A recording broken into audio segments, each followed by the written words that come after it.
Chasing Lights. So I always find it interesting how when we look at people, we look at their careers, we look at their lives, and there's almost this baked in assumption, whether we speak to it or not, that the person knows what they're doing, that there was a plan and they did it, and then we wonder, why can't I be that way? Why can't I be a little bit more intentional about where I end up? Why is it that I don't have that much power over where I'm going and where I end up? I think the secret is no one really does. But to figure that out, to feel comfortable enough to be able to talk about that and to see it for what it is, that's the challenge. I think that's a challenge for anyone. And it's one of those things that you get a lot of people, those of us that are slow, get it later in middle life and beyond, where we start to realize that. But I do wonder, what would it be like if we started out in life, we finish high school, we go into college and we go, I know this whole thing is random. And the question is, how do I manage that? And how do I go after things that make sense to me? And how do I learn from things that don't go the way it's supposed to go? I mean, it's simple. It's like, mom and apple pie, but that's a really hard thing to internalize, to make part of your life. So as part of our conversations, our Chasing Lights conversations, I asked a friend and colleague, Henry Chamberlain, to spend some time with me. He has been an incredible leader of associations and trade organizations. He's been a communicator, I think a reporter to a certain extent, someone involved in the political machines of our day, has really been at the center of some really interesting and exciting things. Um, and the question I think I have for you, Henry, is, gosh, I mean, did this all go according to plan? You know, Connor, thank you for having me on. And by the way, Chasing Lights is just a wonderful book. I've really enjoyed your podcast. It's just such a great topic because, yeah, I think we've talked about the serendipity of life, right? So, the University of Vermont, political science degree, I was an average student. Went home that summer. My mother's like, well, Labor Day, you've got to go and get a job somewhere. You can't live at home back in 1979. So a friend and I headed down to Washington with our political science degrees. I stayed in a group house with some folks we knew. Um, I went to temporary agencies, oddly enough, and got learned I could type at 60 words a minute, even though I only use 6 fingers on my hand. And I ended up interviewing around. While I was doing that, I'm always been interested in politics. And I found the Carter Mondale campaign. Um, they didn't really have a job for me, but I could Hmm. be a security guard down front and check people in. So I did that for a month. And at the same time, I was volunteering in the press office. So then I become the communicator. And then I worked for the campaign in the press office. We lost in 1980, but met all sorts of different people. So there I'm doing press releases. Literally back then, you had to run the releases around town. There was Right. You didn't attach it to anything. We literally put them in envelopes and took them to the different news outlets. So I was in the press office. Well, then the campaign ends. I go home for a couple months. One of the campaign people said, "Why don't you come back? I know a small agency that could use some help." So I'm working for a PR agency. Their business went down. I went to another little agency. 2 years later, I get a call from the press secretary from the old campaign saying, "USA Today, it's a newspaper Gannett's putting out that's going to be launching. Would you like to work in the corporate communications office?" And I'm like, "Well, sure, of course I would." So I did that for 2.5 years, working in a corporate climate where you learn so much about, you've got brilliant people in these companies. You also have a lot of people that are just worker bees. They just work hard and get the things done. You learn a lot from those kinds of role models. While I'm doing that, they wanted me, since I'm in the corporate communications area, represent Gannett and USA Today around town. So I started getting plugged into the board of trade, and then they had me facilitating different sessions because they thought I was a great facilitator.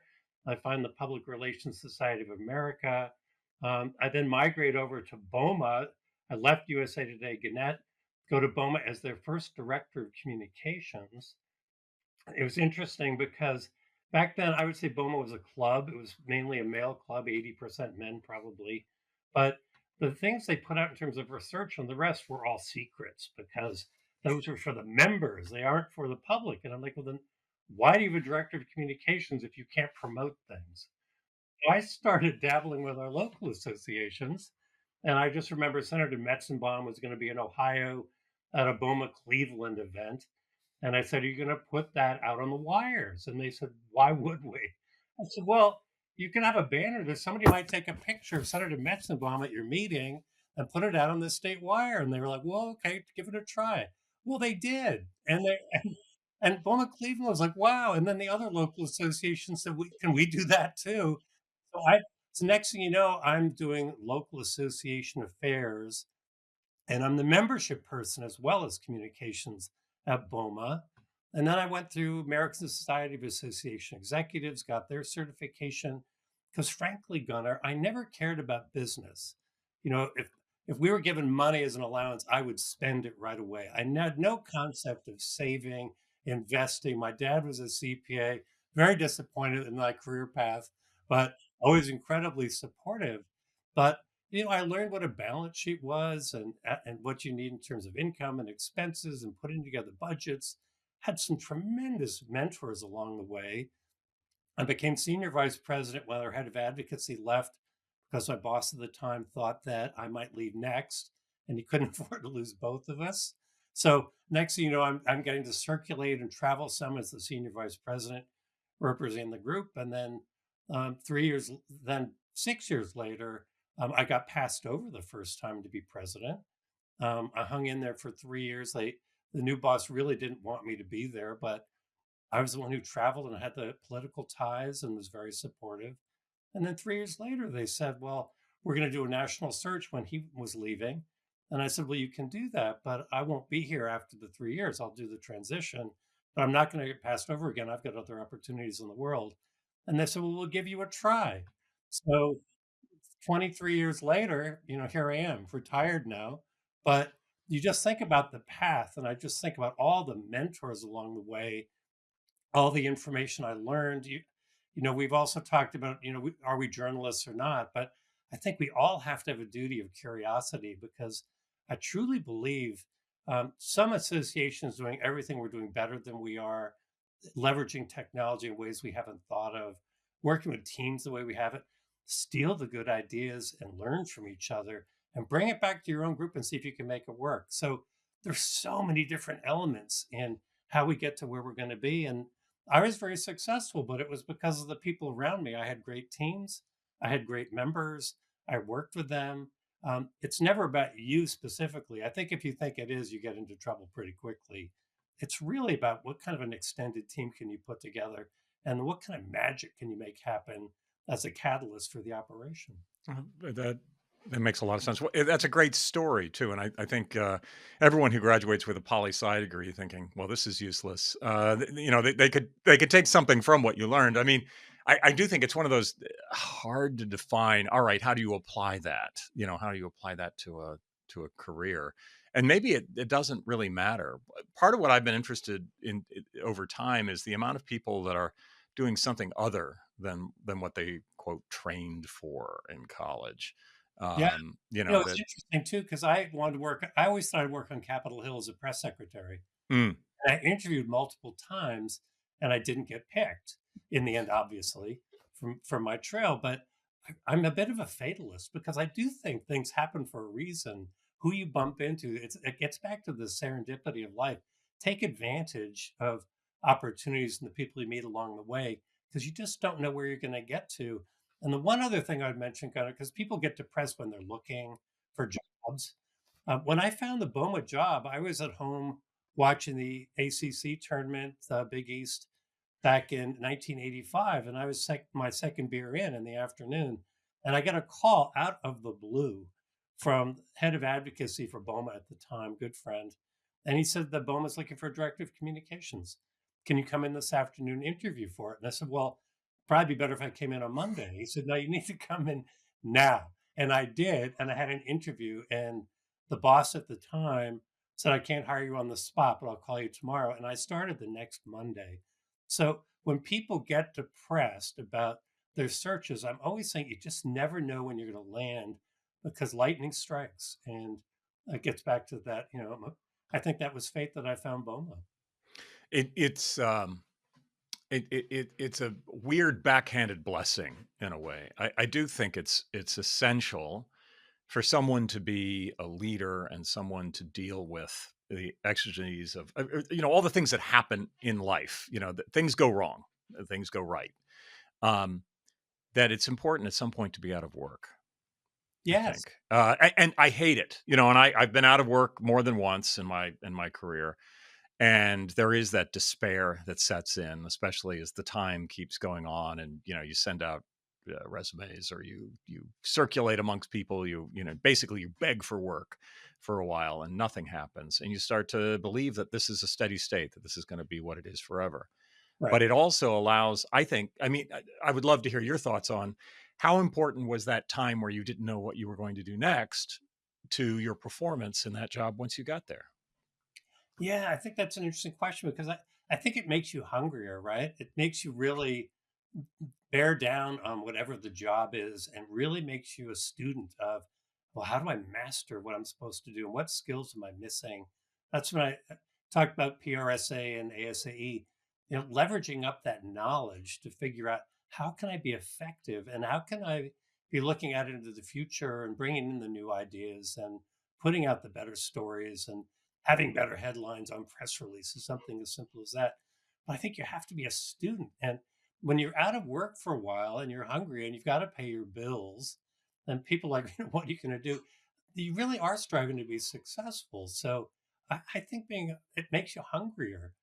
And I think that's just an important thing. And I love the thing you had in the book, which is don't fish hungry uh, in chasing lights, because I really do think you can't be too hungry, right? Yeah, you you have to master it. You have to blend in. You have to work with people. You have to be part of a team. Um, but I do think being out of work is important because it sets your mind. And if you have the ability to relax a little bit and do some reading and maybe a little bit of travel, it really lets you reset your approach to business and your life. What is always striking to me is that after those periods in my life where I was out of work, the next move, the next job, quite often was a real change from the jobs I had before. That might not have happened that way if there hadn't been that gap, that Yeah. gap year. I didn't take a gap year when I was, no one did that when I was going to school, but No. I do think that probably is very useful, not just because, oh, I get to go off to Zimbabwe and do something different than what I would do in college. And, hats off to kids who do that. I think it's fantastic. But at the same time, I think part of the value of a gap year is to have a little bit of that despair, a little bit of that humility that comes from, well, what the heck do I do now? How do I do this? And maybe have a couple of beers and watch a game. I've Maybe always that's important. I don't know. Yeah, and I've always been a proponent. People should travel, go to Europe, go to South America, go to Asia, and you'll really appreciate what we have in this country. People live in smaller houses, they have smaller portions in their meals, they have great lifestyles. But when you think about what we have in the United States, I think it's important for people to travel. I think that helps you reset and appreciate what we have more than maybe we do. It may be too much of a muchness, I think. Yeah, exactly. Quite often is the problem. Well, I also find interesting about your story that you started kind of in your career by saying, "Well, I could type 60 words a minute." And I would agree that, and I wonder if that period is over. But there was, starting in the '90s, everyone was, working on computers quite a lot, and by the time you got to the 2000s, every kid had been typing, all the way through, elementary school and high school. But the fact, I think for both of us, the fact that we could type gave us at least a foothold within companies. I mean, one of my first corporate jobs was essentially an assistant, was typing, because I could type quickly. Yeah. And I sometimes think we don't value enough those kind of rudimentary skills that at least give us a foothold. It's not like no one thinks you're an incredible student if, hey, I was really good in typing. Typing was kind of a gut course, right? And I'm sure no one actually has a typing course anymore. You do it with software or whatever. Frankly, playing video games, probably they learn how to type. But, back then it was like we'd sit in front of the IBM Selectrix and, do exercises where we couldn't look at the keyboard and everything else. But it's funny that that gut course, in some ways, was a more valuable tool for me. And also the fact that you and I are men during that time period. So most of the women executives I know refused to let anyone know if they could type that they could type, so that they wouldn't be assistants, so they would be seen in a different light.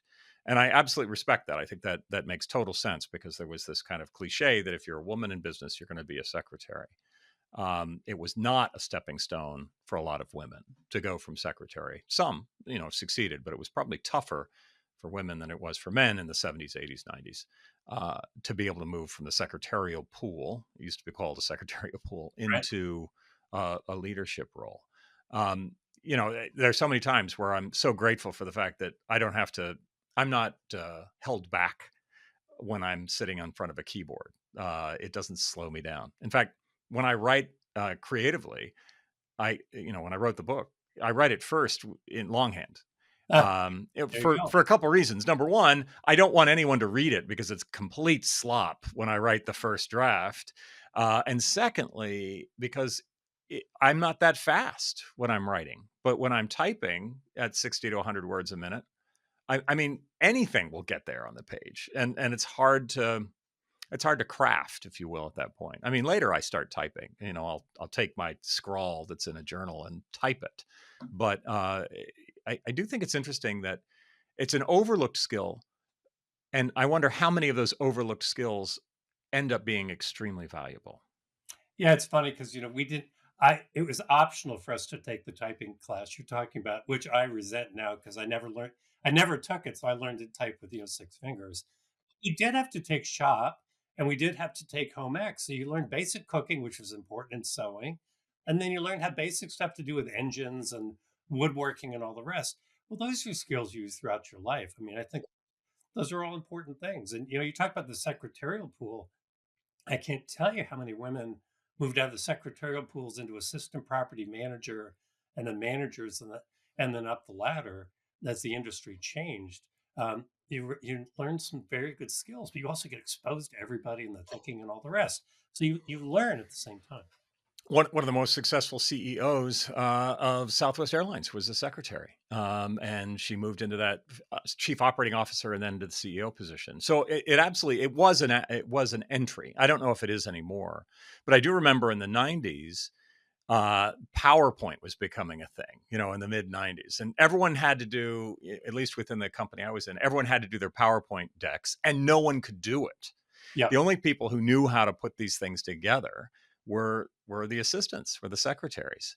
And what I loved, and this was at GE Capital, they all got these special pads of paper that were designed to look like a PowerPoint slide, and people would fill it out by hand and then hand it to a secretary to make it. But part of what was interesting is that the assistants, the secretary pool, understood the internet, how to use software, how to do all the things that now are just, you have to. I mean, any executive has to be able to do all this stuff. But the real the knowledge base was sitting within the secretarial pool. We knew how to do an Excel spreadsheet, even if Right. we weren't financial geniuses. We knew how to put it together, and that, I think, is kind of interesting. So I don't know, perhaps those skills now are being really good at using AI and coming up with the right prompt. I don't know what it is, but sometimes it's those little things that maybe are seen as, well, I'm an educated person and therefore it's beneath me to do this kind of rudimentary work, or whatever it is, that whatever, ego driven attitudes that people have. But if you're willing to pick up the garbage, people will say, all right, come on in, pick up the garbage, it'd be That's great. right. Exactly. It's funny with AI. I was just listening to something the other day because the students, now you wonder whether or not they created the paper, whether they learned the material, where they're at, and now they're thinking we may go to a system where you have to defend your paper again, almost like it's a master's class or something. But teachers are going to really want to know, maybe this is yours, but did you really learn the material? And that is going to be important for businesses going forward because we're assuming that the people we hire can think. Absolutely. And the point of, well, a part of, I guess part of what really concerns me about the use of large language models in educational settings is, the point is not to write something. I mean, all the writing that we do when we're learning in high school and college, very little of it is even worth reading. Right. And it's part of the way that we make professors suffer is that they have to read all that material, which is not very good.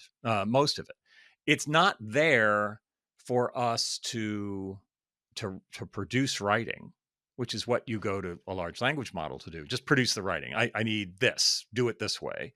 It is for us to learn the subject. That if you have to sit down and originate something, even if you're a terrible writer, you are Yeah. learning the subject. It's a way to learn the subject. So I think your point is a very good one. It's like you're missing the point. The point is not to produce stuff in order to please a professor and get a certain grade.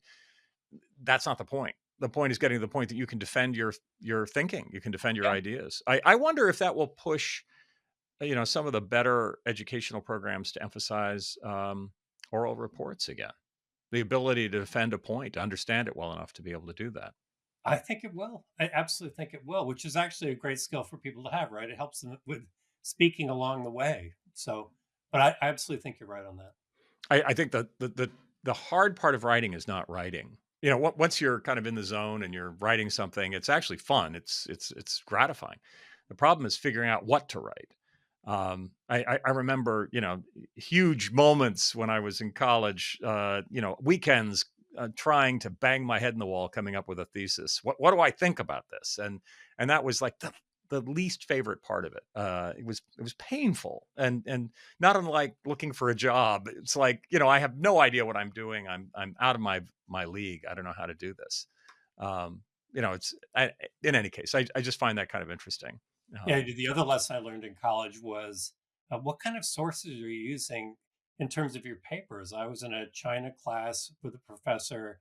I did this great paper, had six different sources in there. I get it back. It's got D on it and it says non sequitur across the top. And I'm like, what the heck is that? And then it was, so I went in and talked to me. He said, well, I don't think any of your sources are credible. And it makes me think today about social media and all the stuff we interpret as being news. But he said, I think the six sources you cited aren't credible. And, if you come in and talk to me, I would have told you what ones you should have used and a better paper, and you can redo it now. But it was a great lesson in terms of what is your source material, and where you're going with it as you put your paper together. It was a nice discipline. and how interesting that the, the way you learned it was by essentially failing. Yes. That you had to have that really uncomfortable experience where you thought you had created something pretty darn good, and then learning, well, maybe it wasn't what I thought it was. That really ground the lesson into you. It's almost like you had to have that falling in order to make you a better writer. I mean, I know it's trite. We always talk about we should let people fail. That's how they're going to learn. But it's absolutely true. How many times have we done something that did not work or failed or a relationship that died or whatever because of something that you did? You learn through those failures. It's just part of life. It's an important stepping stone. And yet we will run away from those feelings that we express when we fail as quickly as we can.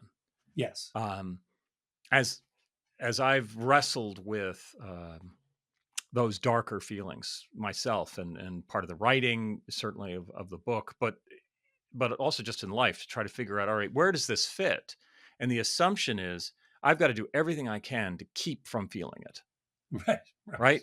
Anything. And we'll do all sorts of things to keep from, we'll keep ourselves busy, we'll drink too much, we'll exercise like maniacs so I can't feel what I feel. Those feelings of embarrassment, of depression, of futility, all these feelings that we say not supposed to feel those.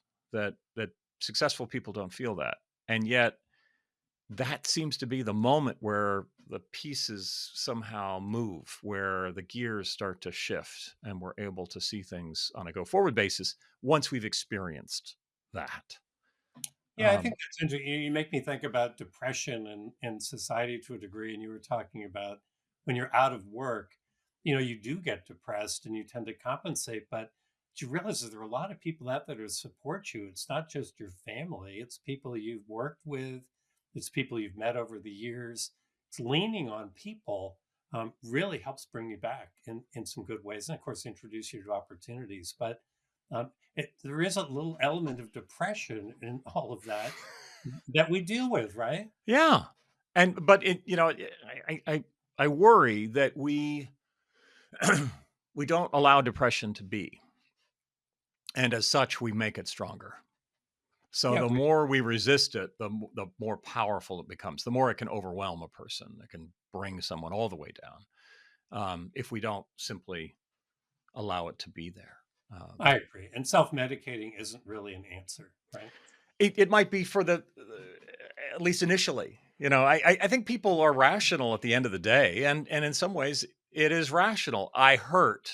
Let me take an aspirin and get rid of the pain. Yeah, that's And right. in some cases that's fine, but it can't be something you do all the time. You have to experience that pain in order to get past it, in order to learn from it and go from where it's going. Now, as a leader, so 23 years as an interim CEO, which that may be a world record. I'm not sure.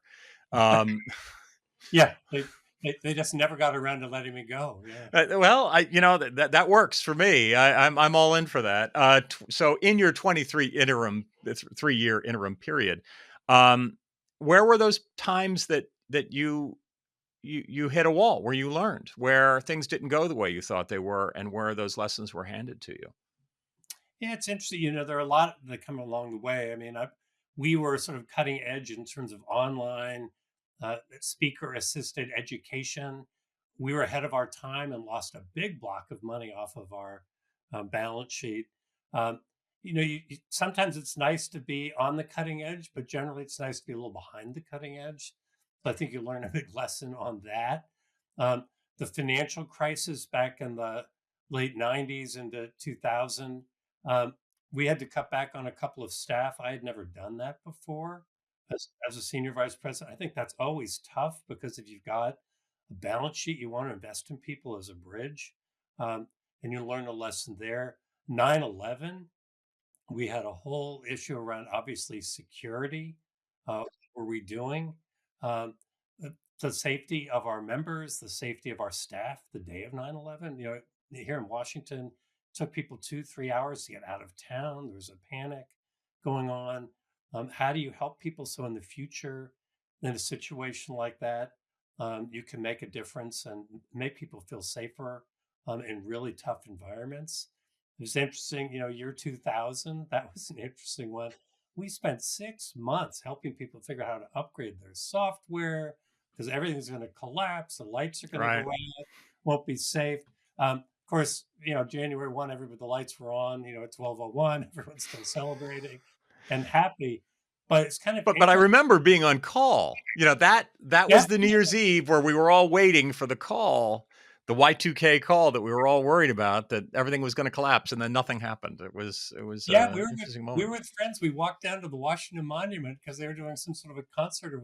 But all these people in Washington started converging on the mall. I don't know if you remember that or were here for that, waiting to see the lights go out. And of course, and of course, they didn't go And out. everyone was kinda disappointed, it was like, gosh, I was looking forward to the apocalypse, it didn't happen. Yeah. It was And kind I just said the pandemic, we weren't ready to be a virtual association. I don't think just about anybody was.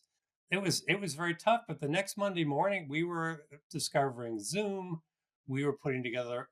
We had our conference call technology, but we really needed Zoom because you got to got to make a living. Can you do a virtual trade show? Can you do webinars and charge for them in ways that are going to help our budget out? Because that's a big hit. When I looked at BOMA at the time, our annual conference was $2 million piece of business, and it's gone, right? So how can you preserve some of that sponsorship money and all the rest? That was a really interesting puzzle because we somewhat did not have the skills to do it, and we learned on the fly. It's like when people say building a plane while it's flying, right? That's exactly how we all felt. Um, and we got through it in some good ways. But out the other side, we still had legacy software and all the rest online. And we got attacked 3 years ago, and we're almost shut down and had to rebuild. And we didn't lose our data and all the rest, but trying to keep up with the things that you need to with the resources you have, including maintaining updated software and security and going into the cloud. There are all these pressures that are vying for the resources that we have available in staff and all the rest of it. And you don't always catch up in all the right places. And being caught short on the technology piece, we survived it. And thank goodness our annual conference was in the cloud and nobody noticed the difference. But operationally, that was a real weakness. And it was something that we had to deal with. And I think that's always in the back of our minds. What haven't we gotten to um, with our operations? So I would throw that as a cautionary tale, which is to always think about where you need to be to protect yourselves, but also preserve enough time to be creative about where you want to go. One of the things that struck me about all the different crises that you mentioned, whether it was Y2K, 9/11, the great financial crisis, the COVID pandemic, that the the actual crisis, the moment of, oh, how are we going to work if suddenly we're all isolated? Um, that actually was easier than what came after. That in the crisis, everyone's focused. Everyone's kind of dealing with what's in front of them. You've thrown out all the this is what I planned to do, on Tuesday. Okay, that's out the window. Now I'm just focusing on what's in front of me. The same way that, if you're out in the middle of nowhere and your engine doesn't start and you have to, get through a blizzard, it's very focusing. It just focuses your mind. Where I found more difficulty was not the day of 9/11. We survived, we got through it. Most people, other than the people that were unfortunately lives lost and ruined forever because of that. But most of us, the reality was most people in the world did not get blown up. And what we did after was more difficult. The same way with COVID. Yeah, for a year and a half, we were all kind of shut down and having to work virtually. But then when we re-entered, when suddenly you had your $2 million meeting had to start up again, that I think was what was hard. That was the stuff that really challenged us, and where I made the most mistakes was in that re-entry, because it was a different environment. It wasn't the same as it had been before COVID had happened. And yet the expectations were that we'd be right back there, that everything would work the same way that it worked before. Um, that I think is the real challenge. And I think there's a tendency for us to believe the real challenge is crisis. Crisis in some ways is, it's just, I think in some ways, a lot of us work better in crisis, work better when, the pressure is on versus that point after. Did you have a similar experience? Yeah, and it makes you think about the fact that experience is really an important thing when you're a leader. Having the instilling confidence in your members and your leadership that you understand the business, that you can create the high performance team, that you've got the contacts around the industry, that you've got a vision for where the organization is going. I think it's incredibly important if you don't relay that confidence to your board that you know what you're doing and where we're going and then we get beyond it and we've got the resources to do it and put all of those things together, then people quickly lose faith in you. And I think we saw that during the pandemic with some of our colleagues. We talked about the $2 million hit and we figured it out and we built up our balance sheet. Some of our colleagues, they just waffled a little bit when people said, well, what are we going to do financially? And they said, I'm going to have to get back to you on that. I don't know. Well, you can't do that, right? And if you've had the experience and really understand the business of what you're doing and where you're going, and your members and the people around you, you can move your way through that. But to your point, uh, the day of, it's adrenaline rush, and we're going to Yeah, get through it and all the rest. But afterwards, people want to know, well, where are we going, and how are we going to build from this and be successful at the other side? That's harder. absolutely. And when I reflect back on those hard periods, again, just like we were saying earlier in this conversation, I learned the most. In some ways, it gave me an opportunity to fix things operationally that were not optimal before the crisis. Absolutely. Post crisis, I was able to build something better because I could see where the weakness was. I could see where we weren't looking where we needed to look. But man, was that painful. It required a kind of acknowledgement. You know what? I wasn't such a genius before. I'm still not a genius, but at least I can fix this thing, and this won't hit us the next time. Something else will hit us instead. But I think there's this incredible power to that humiliating moment because that is how we get to something better. Yeah, and if you're confident, you can drive people to say, "Look, we've got the money to get the new software to do whatever the new element we need to do is." So, your staff generally will get defensive because they're defending their budget and their Right. bottom line and all the rest. As a leader, you need to say, "No, we're going to invest there and do this. So let's go and make it happen." And those are all important elements in terms of leadership skills. I mean, there are lots of different skills and personalities, but I think the ability to instill confidence that you know where we're going and you can create a successful environment is critical to all of it. When you and I use the word leadership, I find that an interesting term because it's kind of one of those, well, we know it when we see it. Um, no one outside of the military actually studies leadership, or very little study of leadership that's any kind of methodical study. Right. We're thrown into the deep end, and you're either expected to be talented as a leader or not. Yeah. That we really don't have much tolerance for the learning curve that any leader has to follow. And even if someone had been a leader of another organization before and had been successful, that doesn't guarantee that they're going to be able to do a good job in the new setup and the new organization, that it's going to No, take some time to learn it. there's a huge chemistry element, right? I mean, personalities are different. When I didn't get the job the first time was I interviewed, I had three different other opportunities at the time, but I came close, as a top two or three candidate. But it gets back to how do you fit, right? Hmm. With that, with the culture of the other group, that's a huge part of it. Cultures are very different. I mean, I look at leaders. We've got some leaders that are roosters and want to be seen and parade around, and you've got other ones of us. I put myself in the amiable range, right?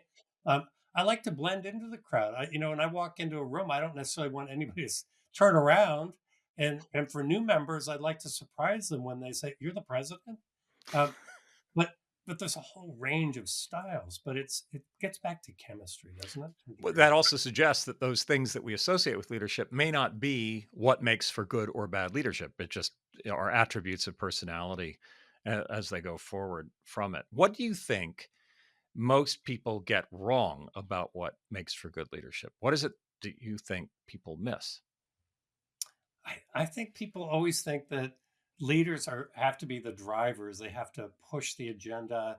They have to make things happen individually as opposed to through the team.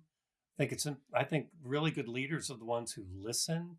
Certainly we have a point of view and we've got the experience, know where we want to go. But I think listening is one of those skills that is missing for a lot of people. And I think that gets them into trouble when they don't really understand their environment, what their members are thinking, what their communities are thinking. You and I went to real estate roundtable meetings. I like sitting there and listening to the chiefs of corporate real estate, but also our colleagues about where they think things are going and how we're going to lead through different issues or lobby on Capitol Hill or whatever else. But really important, I think, is a listening skill set for really good leaders that are out there.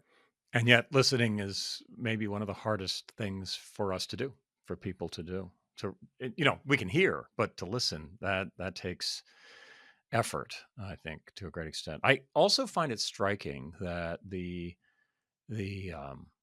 archetype of a leader being someone who is in control, who knows all the answers, who has a plan and is simply executing on that plan, who is smarter, better, faster, funnier than everyone else.